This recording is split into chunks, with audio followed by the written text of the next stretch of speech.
Good evening, and welcome to Dan Bain's Sleepy Time Mumbles, a podcast you can miss. I am Dan Bain, and every episode I improvise a low-stakes podcast for you to fall asleep to. I'm delighted to announce that the multi-month ongoing large project process is finally coming to an end. I can see the light at the end of the tunnel for this. If you'd like more details on that, all of them are available in my newsletter, link in bio. But suffice to say, once these large, all-encompassing projects complete, things like Sleepy Time Mumbles being able to be twice a month, for example, becomes a more feasible possibility. So, hang tight, friends. Hang tight. Easy days are coming. Time to take your foot off the accelerator and go back to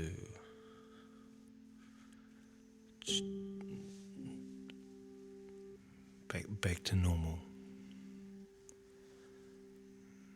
If you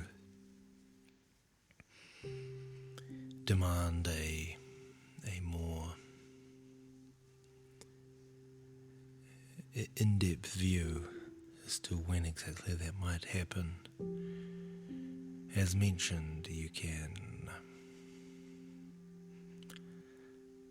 sign up for my newsletter or follow me on some sort of social media. I'd rather you did the first one. I'm really trying to get off the social media, but you know what it's like. The expectation to not just make the things, but also cultivate the audience for it. Ah well, so are the times we live in. You could also rate and review this show on Apple Podcasts or whatever. But not now. All that can wait. For now, put down your phone, turn off your screens, and close your eyes. Now it's time to be mumbled to sleep.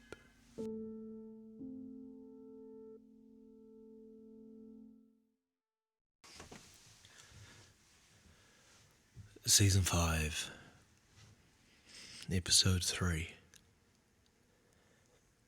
How is this even possible?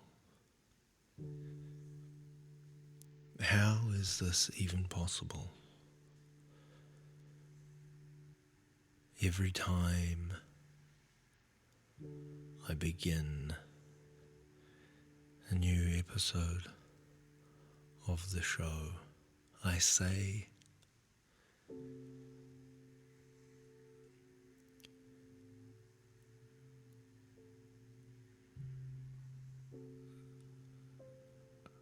each episode I improvise a low stakes podcast for you to fall asleep to. But what is that?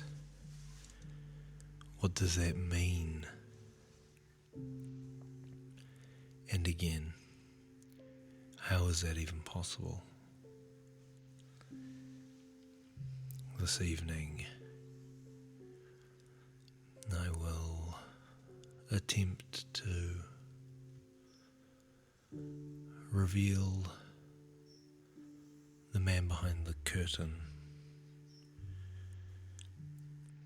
and to illuminate how the sausage is made.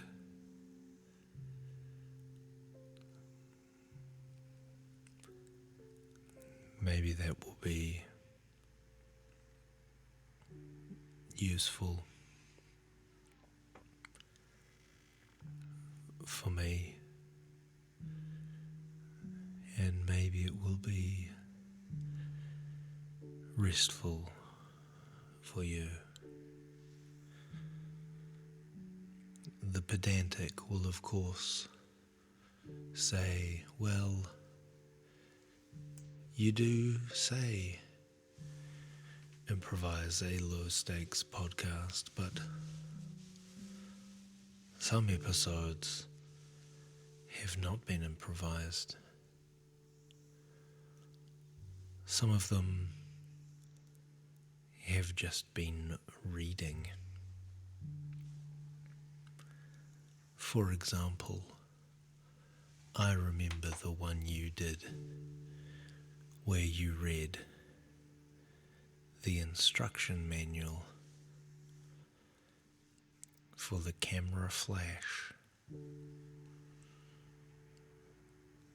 That was not improvised. Also, there was that other one where you read the terms and conditions of purchasing a 2016 Toyota Prius. Actually, it might have been a 2012 Toyota Prius. I think it was. Irrespective of the year of manufacture, those terms and conditions, they weren't improvised. Also, more recently, you did an episode where you got 5 out of copyright classic novels and read a random page from them, and then another page. That probably was not improvised either. So, are you a liar? I think those are the 3 episodes that are the exception to the general modus operandi of the show. I can't think of any other ones that follow that methodology. But in the interests of accuracy, you are correct. those 3 episodes, 3 of 78 episodes, 50 of which are always free and available, a growing catalogue of which are subscriber only. Those 3 of 77 were not improvised. I had to think up a conceit for those episodes, yes, but I did just read I tell you what, the other one was, I read the season program to Little Andromeda Winter 2021 or something, 2022, something like that. That was another one that was not improvised, so that's 4. I've been caught out in another lie. I can only apologise. It's not that I actively attempt to mislead. It's that it is my nature. The first phase of creating any episode is the most difficult, which is, what is the name of the episode? Because usually, if I can think up a good conceit for an episode, I can probably run for approximately 25 minutes on the subject. This episode, for example, is fine. I can, I'm sure, go through the process of self-investigation required to reflect on my own process. Will it be a firm favourite? Unlikely. Some firm favourites of mine are pseudo-medieval sword adventure, because with that I just draw on a childhood and teenage years of reading a lot of fantasy novels, and just riff on that. It amuses me. Another good series is Radiohead albums from memory. I think the next one is Amnesiac. Yes, I believe it is. And I came up with the idea of the ones where you visualize your brain as something. Sometimes those are fun. Anyway. Oh, and the uneventful reminiscence, where I remember something low impact that has happened weirdly harder than it might seem, because we tend to remember eventful things. more so than uneventful things. So,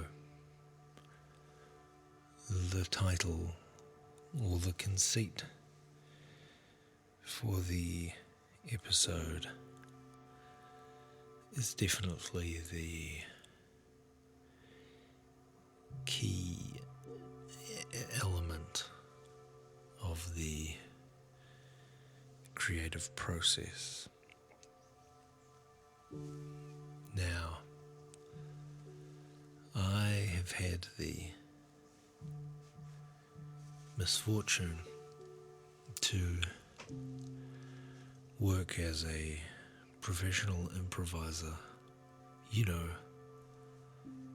on the comedy stage, like the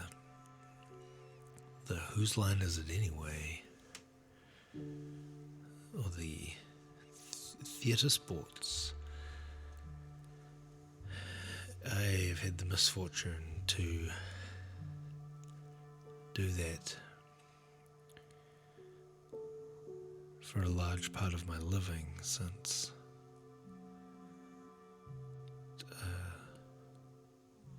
2002. That's a long time to waste on a frivolous skill set.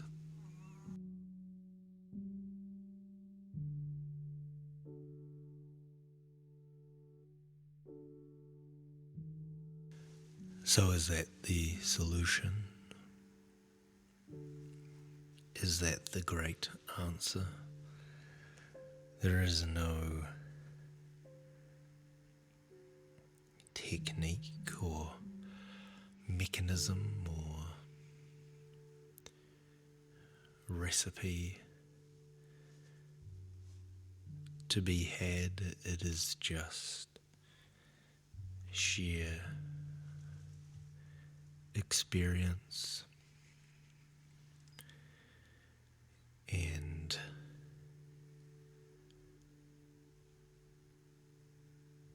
the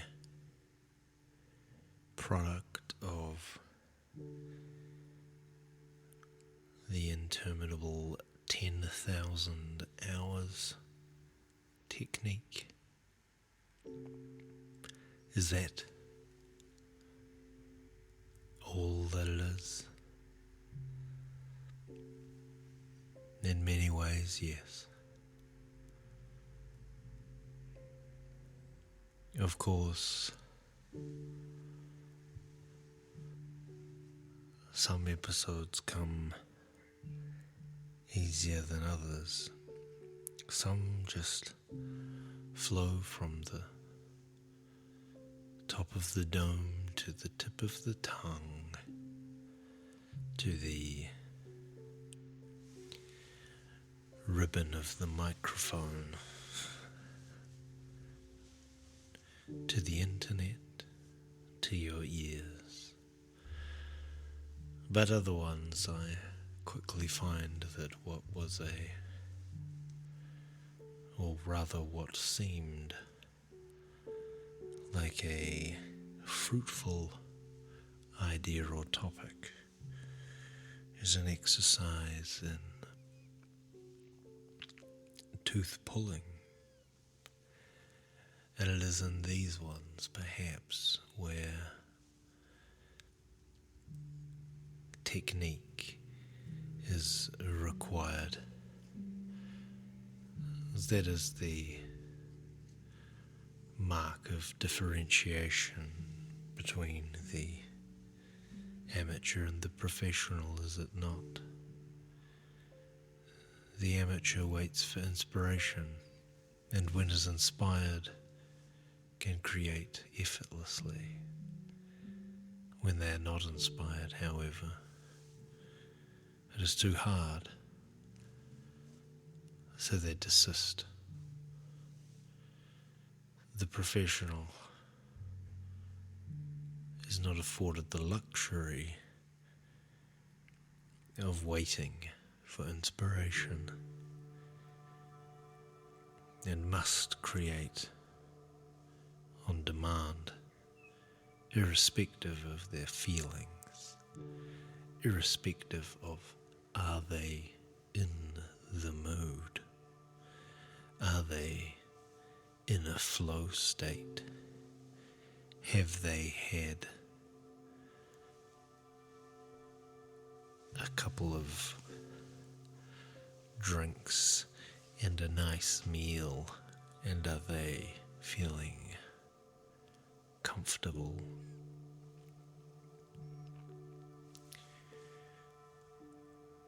The professional must create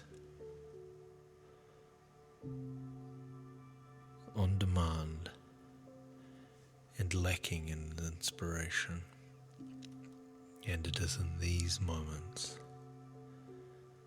that technique is required.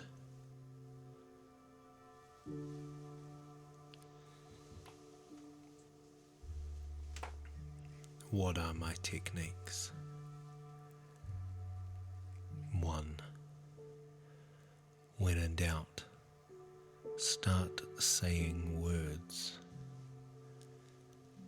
much in the way that a writer cannot edit a blank page, so too an improviser cannot begin to actually improvise until they begin to speak.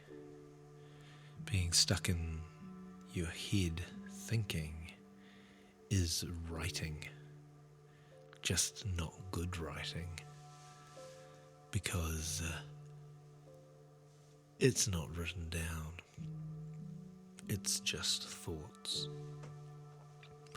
starting to speak, irrespective of what comes out, engages the performative part of the brain. I'll say a word, another word must follow, and so on and so forth. When in doubt, speak. Secondly, I always allow myself to surprise myself, and if I am surprised, I will chase down the tangent.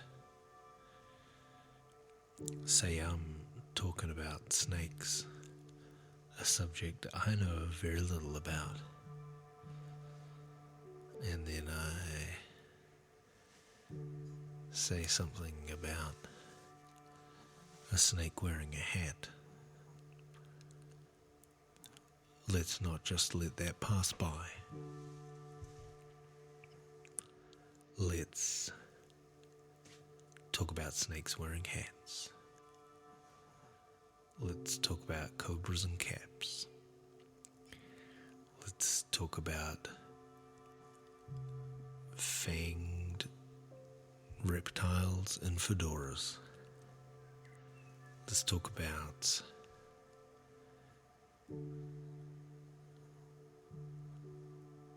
vipers in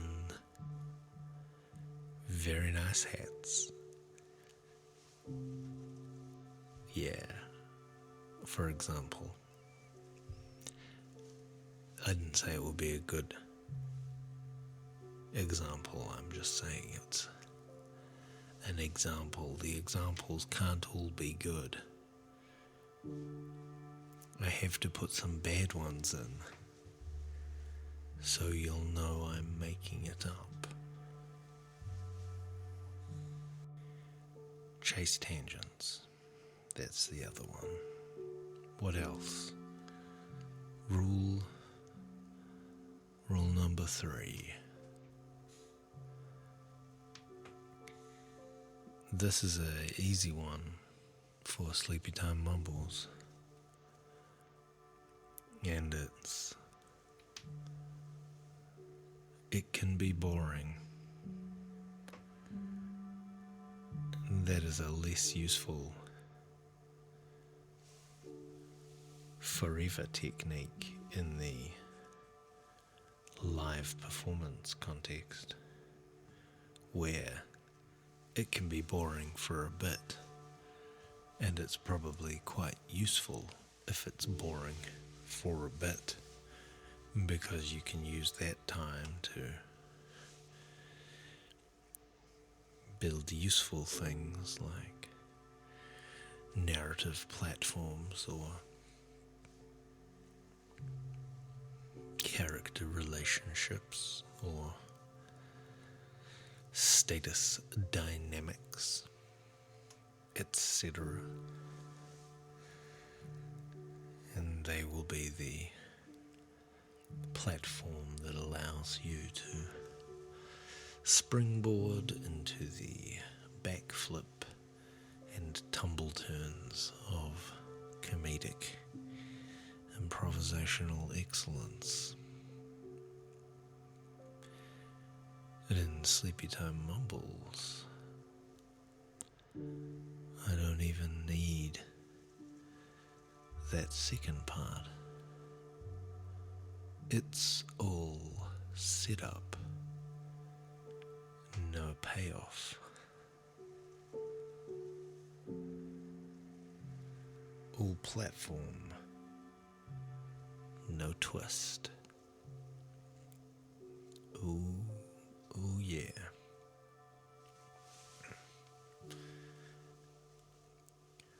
Sometimes people will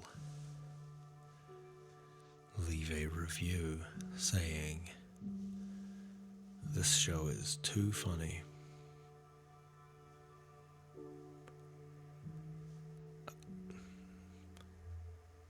I'm actively trying to suppress that gland. You know, the comedy gland from whence all humour secretes. It's that kind of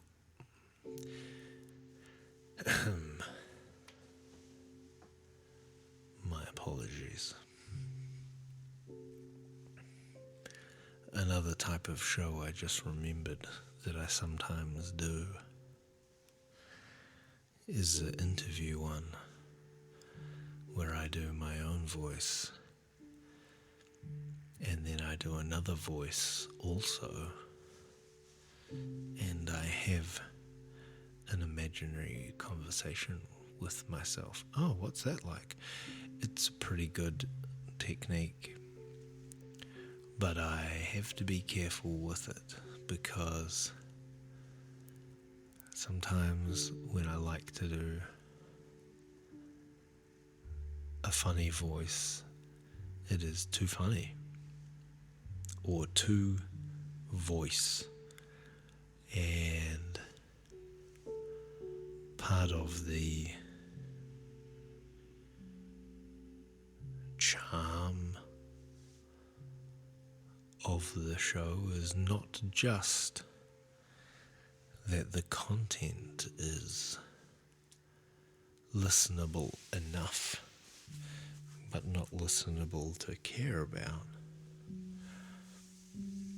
The timbre of the vocal qualities are also an important part of it. In the early episodes, there's a lot of not just, I used to do a kind of call-in show type episode that had too many different voices, I think. But I was just learning there. I was just working it out. And I mean, after all, how is this even possible? it shouldn't be possible. The feat of it is impossible. That's another thing I'll do, is at the end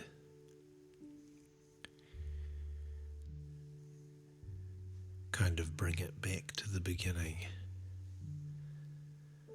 and that will make it seem like there's been some sort of narrative completion, even if you think about it, there hasn't been.